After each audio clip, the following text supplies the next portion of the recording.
Hi guys, welcome back to explore literature. इस video के अंदर हम डिस्कस करने वाले हैं आपका AECC subject environmental science theory into practice 1। So this is basically for third sem. First sem की सारी वीडियोस अपलोड कर दी गई हैं, यूनिट 1 से लेके यूनिट 4। सेम थर्ड की भी सारी यूनिट्स को जल्दी से कंप्लीट कर दिया जाएगा। प्लेलिस्ट हम अपडेट कर देंगे तो वहाँ से आप उसको देख सकते हैं। कल तक लाइक एट मैक्स सुबह तक हम ट्राई करेंगे कि सारी जो भी यूनिट्स है, I think 3 units are there, 5th 6th and 7th। उसके साथ हम इम्पॉर्टेंट क्वेश्चंस को भी डिस्कस करने का ट्राई करेंगे अगर टाइम परमिट करेगा तो।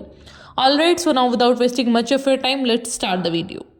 बात करें यूनिट 5th के सिलेबस की, so this unit is global environmental issues and policies, जिसके अंदर हम डील करेंगे causes of climate change, global warming, ozone layer depletion जैसे टॉपिक्स हैं। Then comes international agreements and programs, sustainable development goals and environmental legislations in India। मतलब कि law क्या क्या है इन्वायरमेंट से रिलेटेड इंडिया के अंदर। तो ये सारी चीज़ें हम लास्ट तक डिस्कस करेंगे। तो जब भी हम रीजंस की बात करते हैं कि क्लाइमेट चेंज क्यों हो रहा है, तो सबसे पहला जो एक टर्म आपके दिमाग में आता है दैट इज़ ग्लोबल वार्मिंग। हमारे आसपास हम बहुत सुनते हैं कि ग्लोबल वार्मिंग हो रहा है। तो आसान भाषा में ग्लोबल वार्मिंग है क्या? जब हमारे एटमॉस्फेयर का टेम्परेचर बहुत ज़्यादा बढ़ रहा है उसको ही हम क्या बोलते हैं, ग्लोबल वार्मिंग। मतलब कि long term heating of average surface temperature, जिससे हमारी जो ह्यूमन एक्टिविटीज़ हैं वो भी इफेक्ट हो रही हैं और सारे जो लिविंग ऑर्गेनिजम्स हैं उन पे भी बहुत ज़्यादा इम्पैक्ट पड़ रहा है। तो इससे क्या होता है कि अगर हमारा पूरा जो ग्लोबल वार्मिंग है वो होगा तो उससे क्लाइमेट में बहुत ज़्यादा चेंज आ जाएगा। अगर क्लाइमेट में चेंज आएगा तो सर्दियों में बहुत ज़्यादा सर्दी होगी, गर्मी में इतनी गर्मी पड़ जाएगी, कहीं तूफान आ रहा है, कहीं आंधी आ रही है, कहीं कुछ। तो पूरा जो इकोसिस्टम है, पूरा जो इन्वायरमेंट है, बायोडाइवर्सिटी है, वो चेंज हो जाएगा completely. Then is ozone layer depletion. तो क्या है कि जो हमारा अर्थ है उसको एक ओजोन लेयर ने घेर रखा है। एक लेयर है जो कि हमें यूवी रेडिएशन से बचाती है, जो अल्ट्रा वायलेटेड रेज हैं उनसे। अगर वो ही ख़त्म होती रहेगी तो उसको हम क्या बोलेंगे, ओजोन लेयर डिप्लीशन। उससे जो ह्यूमंस हैं उनको स्किन कैंसर हो जाएगा और प्लांट्स में भी उसके नेगेटिव इम्पैक्ट देखने को मिलेंगे। फिर आता है एसिड रेन। एसिड रेन का मतलब क्या होता है? देखो, नॉर्मल रेन आपको पता है कैसे होती है कि समुंदर से भाप उठती है, बादल बनता है, फिर वो बरस जाता है। तो अगर उस पानी के साथ साथ कुछ पॉल्यूटेंट्स मिल जाएं, कुछ जो प्रदूषित करने वाली चीज़ें हैं वो मिल जाएं, जैसे कि सल्फर डाइऑक्साइड और नाइट्रोजन ऑक्साइड्स, तो उनसे जो रेन होगी बाद में उसको बोला जाएगा एसिड रेन। क्योंकि उसके साथ क्या मिल गया, एसिड मिल गया पानी के साथ जब भी रेन हुई। तो this can be divided into 2 parts, एक एसिड और रेन। रेन तो नॉर्मल वाला हमारा रेन है, लेकिन रेन के साथ जब एसिड मिल गया, वो एसिड कौन कौन से हैं, सल्फर डाइऑक्साइड और नाइट्रोजन ऑक्साइड। तो जब वो बरसता है तो उससे फिर हमारा जो बिल्डिंग्स हैं वो भी डैमेज होती हैं, पानी का क्वालिटी घटता है और ये हमारे जो ह्यूमन बॉडी है उसके लिए भी हानिकारक है। बात करें इसके नेगेटिव इम्पैक्ट्स की कि ये कहाँ कहाँ है जो क्लाइमेट चेंज हमें अफेक्ट करता है, तो एक तो हमारा जो क्रॉपिंग पैटर्न है उसको ये अफेक्ट करेगा, हमारी हेल्थ को इफेक्ट करेगा क्योंकि स्ट्रेस लेवल बढ़ेगा।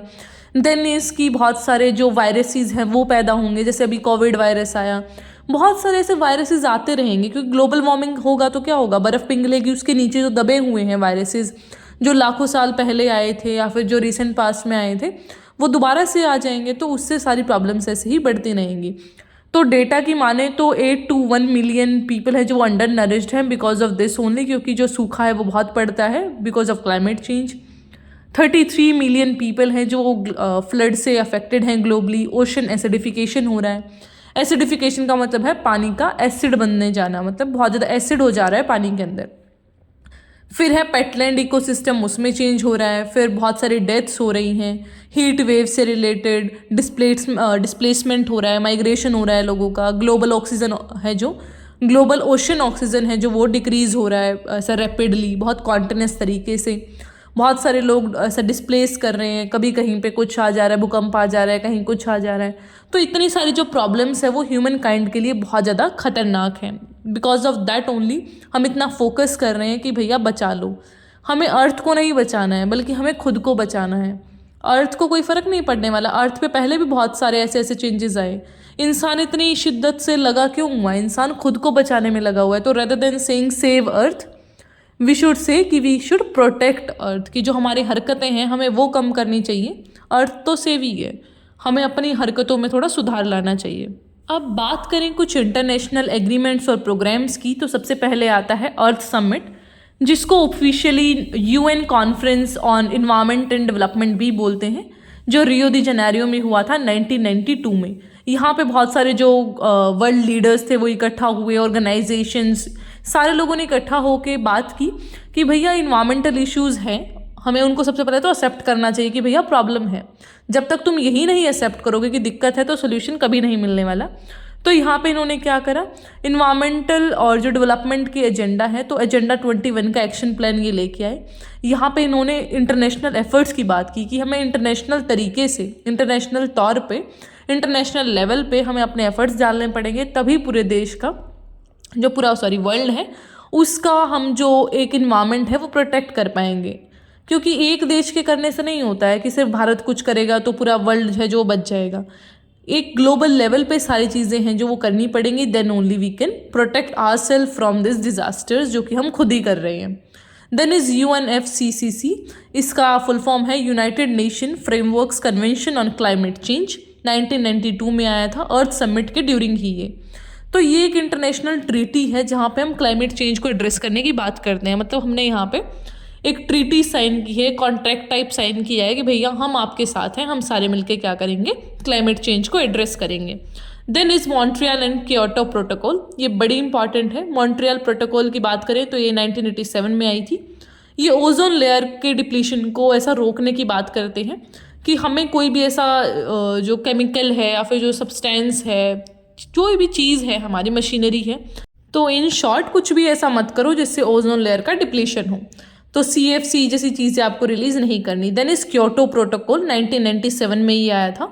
ये ग्लोबल क्लाइमेट चेंज को ऐसे एड्रेस करने के लिए था कि हमें टारगेट बेस्ड चीज़ें करनी पड़ेंगी, then only we can do that. Next is convention on biological diversity, CBD। तो ये एक इंटरनेशनल ट्रीटी है जिसको साइन किया गया था अर्थ समिट के ड्यूरिंग ही रियो दी जेनेरियो में 1992 में। तो इसका भी एम क्या है कि हमें बायोलॉजिकल जो डाइवर्सिटी है उसको प्रिजर्व करना है, सस्टेनेबल यूज़ करना है कंपोनेंट्स का, और इक्विटेबल शेयर होना चाहिए। मतलब सभी लोगों के पास इक्वल रिसोर्सेज होने चाहिए, ना किसी के पास ज़्यादा ना कम। Then is Ramsar convention. Ramsar convention या फिर convention on wetland of international importance की बात करें तो एक इंटरनेशनल ट्रीटी है जिसको 1971 में अडॉप्ट किया गया था। यहाँ पे हम क्या करते हैं, वेटलैंड्स को ढूंढते हैं और प्रिजर्व करने की बात करते हैं कि भैया ये जो साइट्स है ना वो बड़ी इंपॉर्टेंट हैं, इनको सस्टेनेबल तरीके से यूज़ करो और कंजर्व करो।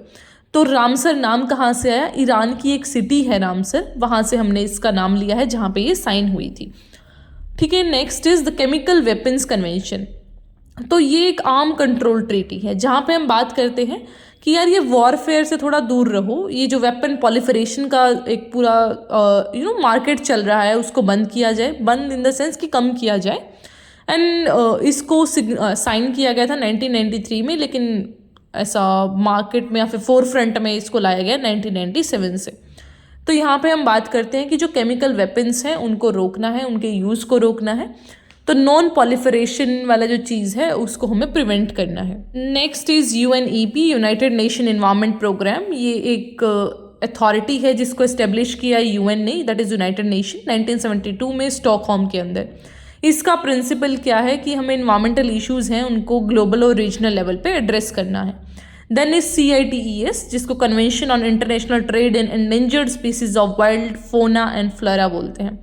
इसका मतलब है, साफ शब्दों में बताऊं तो, कि जो भी वाइल्ड एनिमल्स या फिर जो प्लांट जिनको खतरा है, जो ख़त्म हो सकते हैं धरती पे से, उनको बचाना है।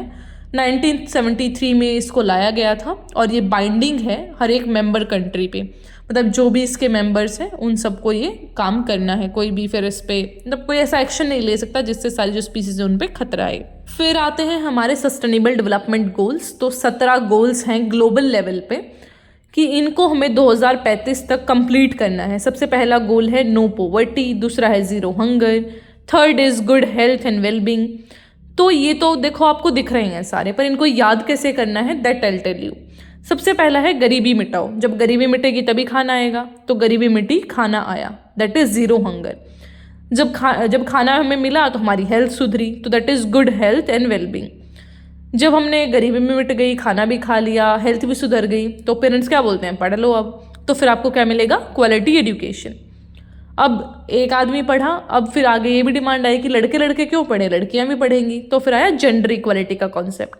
जब ये भी सब हो गया, फिर हमने बात की भाई साफ सफाई भी तो होनी चाहिए। जब हम पढ़ाई लिखाई करके बैठ गए तो क्लीन वाटर एंड सैनिटेशन आया। उसके बाद फिर क्लीन एनर्जी आया कि हमें एनर्जी के सोर्स है उनको भी क्लीन करना चाहिए। जब हमने पढ़ाई किया, जब हमें पता चला कि क्या पोल्यूशन होता है। आई am just telling you a link, ये कोई लॉजिकल बात नहीं है, मैं सिर्फ तुम्हें एक ट्रिक बता रही हूँ ये याद करने का। इन्होंने ये सोचा नहीं सोचा वो मुझे नहीं पता, but I am just telling you a trick how to learn this. तो 7th में हमारा क्या है कि क्लीन एनर्जी क्या है। फिर जब हम पढ़ाई लिखाई करके सब बैठ गए हैं तो 8वें में हमें काम भी चाहिए, तो हमें चाहिए decent work and economic growth. 9th में फिर हम इंडस्ट्री, इनोवेशन और इंफ्रास्ट्रक्चर की बात करते हैं। 10th में फिर हमें इनइक्वालिटीज़ को ख़त्म करना है। 11th में सस्टेनेबल सिटीज़ आएंगी। 13th में फिर क्लाइमेट एक्शन आएगा। फिर 14th में लाइफ बिलो वाटर। फिर ये जो 15th है लाइफ ऑन लैंड। 16th है फिर जब इतना सब हो गया है तो पीस भी बना लो, थोड़ा सा लड़ाई वड़ाई नहीं करना है, ये हो गया। The 17th is key partnership for the goals. ये जितने भी बातें बताई हैं इनको पूरा कर लो।